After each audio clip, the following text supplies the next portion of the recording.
should these companies, like, just take the, banning Donald Trump. My concern with banning Donald Trump on Twitter, if Donald Trump violates the terms of the platform, I think that the platform is, if the government or anybody required the platform to keep Donald Trump on the platform, that's also totalitarian, right? You can't tell a private company what to do. So there's that.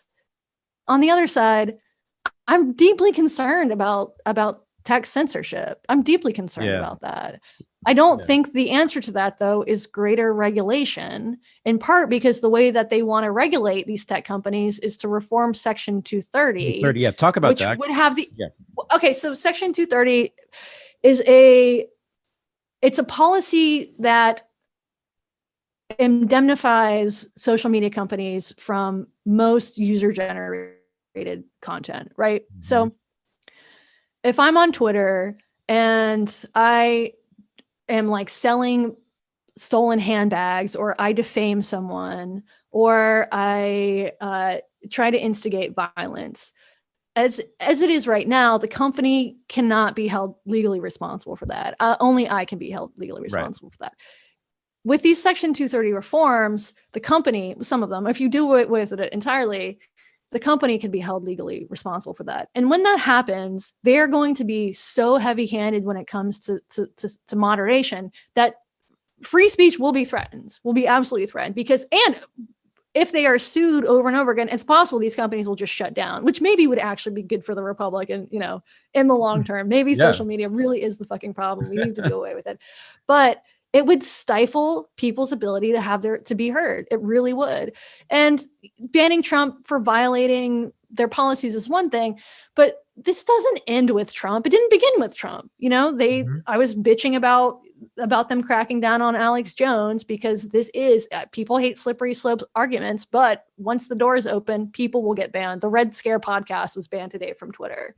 What? Yeah.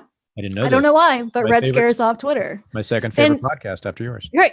Mine too. Actually, my favorite is the Fifth Column, and then mine. And then Red Scare is like number 5. Yeah. I didn't know you were a Red Scare fan. I don't listen to it all the time, but I do. I think they're smart and funny. I love it. So, I'm concerned about this, but there doesn't seem to be an easy solution to any of these problems. If I ran a social media, so they banned Trump, and the response to that by some people is like, well, the right wing can just make their own platform. Well, they did. They made Parler, and now Parler is banned from the Google App Store, and it's suspended from the Apple App Store. So yeah, they made their own platform, and now nobody can get it. Right. So I'm totally concerned about this, but also I think these companies have too much power. Do I really want the government telling them what to do? Well, kind of no, because they're also idiots too. So I don't know. So here's the so I'm just reeling from Red Scare being booted from Twitter because I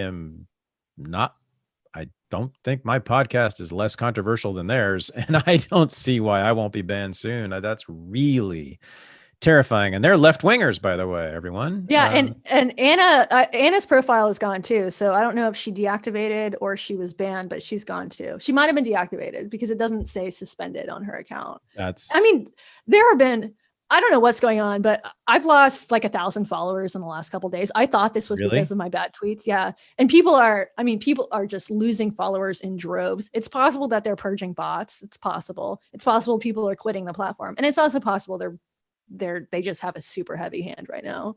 Jesus Christ. That's seriously. If Red Scare goes down, your podcast and mine could easily go down. Totally. We are very close to them politically. Yeah. Yeah. And in our willingness to be provocative and controversial. Holy motherfucking shit. Okay. So. Right.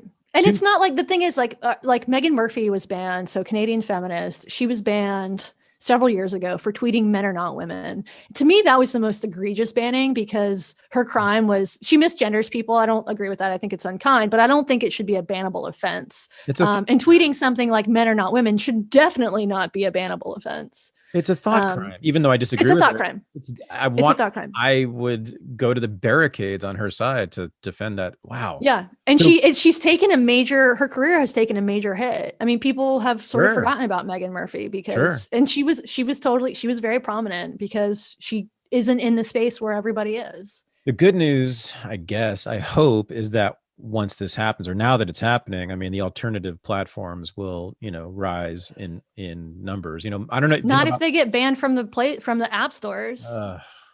Yeah.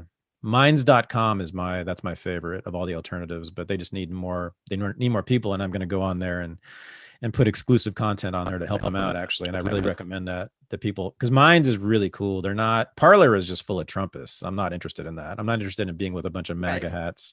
But Minds.com is very open-minded, very ecumenical. Back to 230. Here's the thing about 230. And again, this is a way to bash Trump and everybody at the same time. Idiot Trump has been championing this, repealing 230, as have Democrats. Yeah. Right. I mean, that's. Yeah. Oh, totally. They're Elizabeth Warren, Josh Hawley, Donald Trump, Andrew Yang, and they can all agree with this. It's incredible. And it's a bad, I mean, this would change the internet as we know it. Maybe the internet needs to be changed, but this would be an absolute disaster. Who would start a social media platform if you can be sued for what your users generate on it? Not even, the comment section of a website, What? I mean, it's not just social media platforms. This means that the New York Times could be liable for content generated for user comments. This is not good. And what would happen is that comment sections will shut down, which I don't particularly care about. I don't really like comment sections, but they are useful. Yeah. So that'll disappear. Social media might die. The internet is a place for freewheeling conversation will just end. It's going to be a catastrophe if this happens. Yeah.